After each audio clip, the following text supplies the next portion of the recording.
The topic we are going to be discussing is about how to diagnose if you have any brake faults.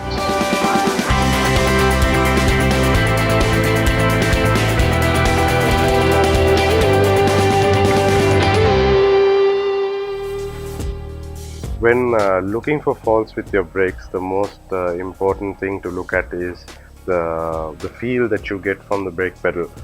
From this, you can diagnose most of the issues that are common to brake faults. One of the main issues that you have with brakes that you can diagnose with the brake is that when you are progressively trying to come to a stop, if you find that your pedal is going down but stopping at the same rate, then you know that you have a problem in your brake system. So this is commonly known as brake fade, where the brake efficiency reduces. This can be caused by many things, by fake or cheap pads, brake pads, the wrong temperature or wrong dot rated oil, or even your hydraulic system, the brake washers, or also could mean there's a leak in your calipers. And another issue is also your brake booster.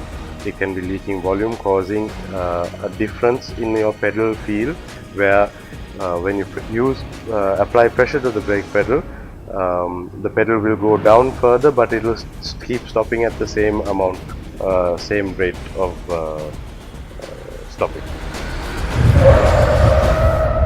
Another common fault to diagnose is if you feel your brake pedal going down too easily or is too hard. It can mean various things. It can be either your brake booster, or that you have a leak in your oil system, or you have a drop in your pressure system where you're leaking oil. So another issue that you can also diagnose by an unusual pedal is when your brake pedal starts vibrating, right? So this is usually felt when you brake hard.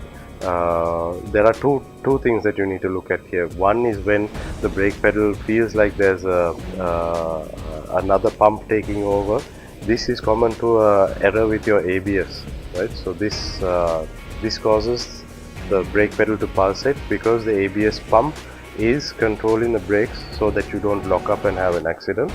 The other fault that you find with your brake pulsating, which are longer pulsations, and will come at various speeds, whether sometimes you might be driving slowly and braking, or whether you're driving fast and braking, is when your discs have been warped and are causing the pulsation. So this is commonly arises when you have braked and gone into a water puddle of some sort, or your brake disc temperature has cooled down really quickly to create a deformation in the brake disc. So this is something that needs to be attended to as soon as possible to avoid premature brake pad wear.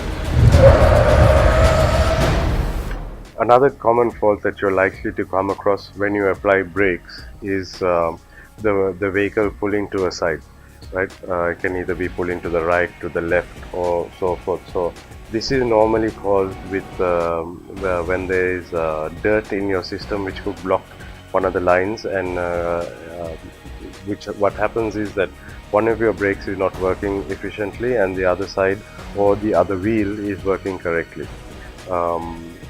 This also can be caused by a caliper not working or functioning, by being seized and being stuck and not floating in your brake system. Another very common fault that arises is when it mostly arises when the vehicle has been parked for a long time, or been not used for a while. So what happens is you find it difficult to accelerate. So this is known as brake bind. This is when a piston inside the brake caliper gets stuck and there's not release or float back, so it holds the brakes. So you can accelerate, but you find a difficulty, and the most common way to diagnose this is when you're coming to a stop and you slow down to a reasonable speed. Release your brake pedal and see if the car stops by itself. Normally you would neutral the car, or if you're on a manual, you would press the clutch and then just release the brake pads, and you see whether the car comes to a halt by itself, and at the last bit when it stops, you find that the motion is quite abrupt and it just hangs in there. That's the end of our topic on how to identify brake faults. If you want to know this or more topics based on maintenance of vehicles, please subscribe to our YouTube channel, Auto Arcade.